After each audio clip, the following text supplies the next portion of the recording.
How to build a consistent prayer time. Well, first things first, you need to pick a place. What could be your bedroom, somewhere that you're going to have some moments of privacy between you and God. It's all about building communication. You want to grow in God, you got to learn to talk to him. Yeah, and you have to learn to hear from him. And Jesus does say, even in the Gospels, find a place and, go there, close the door, talk to your Father in heaven. Set a time, For me, it kind of fluctuates a little bit day to day, but I generally like to pray and spend time with Jesus in the morning. But it could change. Maybe nighttime's better for you, but pick a time and set it. Put it on your calendar.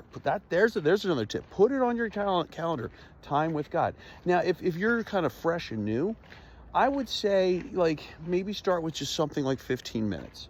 Doesn't have to be super long. I thought I heard somebody behind me.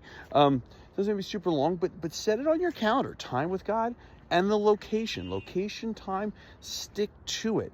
Now people are like, okay, what do I do when I get there? This is, might maybe feel weird. Well, here's some general things when you get alone with God that you can talk to him about. You can spend a few moments, and I really encourage this. The Bible talks about Thanksgiving. Think about several things that you're thankful for and tell God and say, God, thank you for X, Y, and Z. I praise you. Then maybe spend a couple, you can spend the next just saying, God, you're awesome. Just try to think of how powerful God is, and you don't have to go crazy, especially if you're just learning, but you could just say, God, I worship you. I want to praise you. And you could just, with your mouth, surrender to him. And I encourage this too. When you get alone with God, surrender your body. Physically bow before him.